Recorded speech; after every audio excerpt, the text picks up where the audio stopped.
Como decía nuestro gran escritor Rafael Heliodoro Valle, la historia de Honduras se puede resumir en una lágrima. Hemos decidido adaptar la obra La Tempestad de William Shakespeare para analizar el desarrollo histórico y las políticas liberales y neoliberales implantadas en el Estado de Honduras. Se instaura la primera reforma liberal, comandada por Marco Aurelio Soto y Ramos Rosa. Ahí se definía, en términos programáticos, la idea de traer las grandes compañías mineras y las grandes compañías bananeras que van a definir todo el siglo XX en Honduras. ¿Por qué? Porque eran las compañías las que definían el futuro y las que definían la política y las que definían la economía de nuestros pueblos. Y ese infierno, conocido como la bananera, quedó inmortalizado en la pluma de nuestro gran Ramón Amaya Amador, que escribió su famosa obra Prisión Verde. Toda esta política colonial va a continuar hasta que en el año de 1954 los trabajadores liderados por el Partido Comunista de Honduras van a iniciar la gran huelga del 54. Esto marca un hito histórico en la historia de Honduras. La obra La Tempestad es la última obra del gran William Shakespeare. En ella nos cuenta la crisis política y social provocada por un golpe de Estado, generada por un líder que usurpa el trono de un rey legítimo. Esta obra ha servido de base para grandes estudios en toda América Latina, por el gran uruguayo José Enrique Rodó, que escribió su famoso ensayo Ariel, o Rubén Darío y José Martí, que escribieron sus ensayos sobre Calibán, haciendo una alusión directa a la intervención de Estados Unidos durante la guerra hispano-norteamericana, o al gran escritor Roberto Fernández Retamar, que nos escribe su famoso ensayo Calibán, donde reivindica la figura de Calibán como el fiel representante de los pueblos originarios de nuestra América. En esta obra se sintetiza ese pensamiento liberal que le da a Occidente la idea de que nuestros pueblos necesitan de esa intervención extranjera para poder desarrollarse. Están predestinados por la divina providencia a llevar el progreso en nombre de la libertad, se dice en su famoso enunciado los Estados Unidos. En la obra aparecen representados los grandes protagonistas de la historia de Honduras, centroamericana o latinoamericana, y también los grandes antagonistas, explotados, expoliados, víctimas de esta idea y de este pensamiento de la divina providencia. La idea era la misma: traer las grandes compañías transnacionales extranjeras que vinieran a explotar nuestros recursos naturales a cambio de nada. Y las grandes compañías extractivistas han visto en nuestro país, en Honduras, la posibilidad de expropiar a los habitantes originarios de sus tierras, de su agua, de sus bosques y de sus montañas. Y que culmina precisamente con ese hecho fatídico del 29 de junio del año 2009, donde se realiza un golpe de Estado en contra del gobierno legítimo de José Manuel Zelaya Rosales.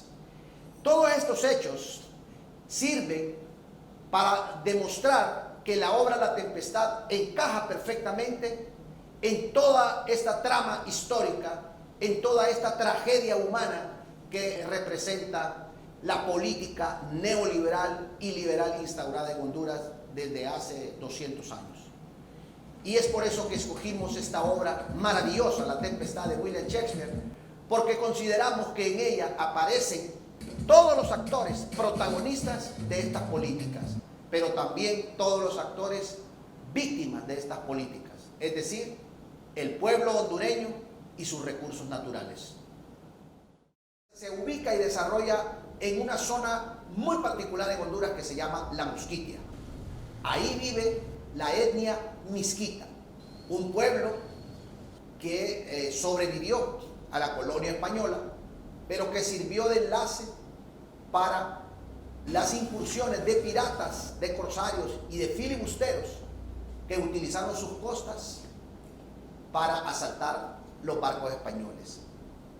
Este pueblo, que fue un protectorado inglés y desde el cual se establecía una plataforma de ataque a las colonias y al imperio español, va a desarrollar una cultura, va a desarrollar una cosmogonía y una cosmología única en Honduras, que todavía se encuentra intacta. Y esto es lo realmente hermoso de esta etnia, porque la mayoría de nuestros pueblos originarios fueron sometidos por la religión católica y obligaron a los pueblos a quitar sus creencias, sus ídolos y sus dioses. En cambio, los misquitos, por encontrarse aislados y formar parte de un protectorado inglés, ellos continuaron con sus prácticas religiosas y mitológicas. De ahí es que podamos ver 4 grandes deidades del pueblo misquito que aún todavía se siguen adorando y se siguen venerando. La primera deidad, que es la máxima representación de la cosmología misquita, es Liguamayri, o el espíritu del agua. Efectivamente estamos hablando de una región donde el agua es muy importante y para ellos esta deidad es sumamente importante. Después tenemos el espíritu de la Untaduquia, que es el espíritu de la naturaleza, como decir el espíritu de la Pachamama para los pueblos del sur. Después tenemos el gran espíritu del Alguaní, el espíritu del rayo, que es uno de los espíritus más importantes para los misquitos, porque de este espíritu es que van a aparecer los famosos suquias o chamanes de la Musquitia. Después tenemos el espíritu de la selva, el Tuindo, que es el espíritu de los animales salvajes. Todas estas deidades son muy importantes porque dentro de la obra original aparecen deidades africanas y deidades griegas. Y nosotros hemos logrado adaptar estas deidades a este contexto de la Musquitia. Después aparece otro personaje muy importante para la historia latinoamericana, que es Calibán, que es la representación del aborigen de los pueblos latinoamericanos. No acostumbrado el hombre de Occidente a ver a estos personajes como humanos, los considera, los degrada y los esclaviza como animales. De ahí esta relación entre Próspero y Calibán. Próspero, el hombre de Occidente, el hombre criollo, llega a esta isla, somete a los espíritus del pueblo misquito que están relacionados con la naturaleza y esclaviza a Calibán. Lo pone a trabajar y vive de su trabajo. Es interesante señalar que Próspero era el gobernante legítimo de una hipotética región centroamericana y es derrocado por las fuerzas conservadoras ayudadas por el Imperio Británico. Esta relación histórica la vamos a ver en todo el desarrollo de la historia latinoamericana. Dos fuerzas opuestas, liberales y conservadores, que luchan, y hay una intervención norteamericana a favor de cualquiera de los bandos e impone un gobierno. Podríamos sintetizar el hecho de que Calibán es el único capaz de enfrentarse a estas políticas extractivistas liberales y neoliberales, porque es el único que tiene el arraigo para defender su tierra sobre la base de su cultura, sobre la base de su cosmogonía y su cosmología. Es por eso que decimos que solo la idea de que tenemos que quedarnos aquí, que tenemos que seguir luchando por nuestros territorios y que dejemos de pensar que nuestro futuro está en otro país, ya llámese Estados Unidos o Europa, vamos realmente a rescatar nuestro pueblo. Pero eso solo se puede hacer desde la cultura, desde la identidad, desde la defensa de nuestros territorios y desde la defensa de nuestra idiosincrasia como pueblos originarios. En la obra está definido toda esta problemática y es por eso que es tan importante esta obra. Y vamos a ver estos protagonistas que definen la historia de la obra, pero también han definido la historia de nuestros pueblos latinoamericanos.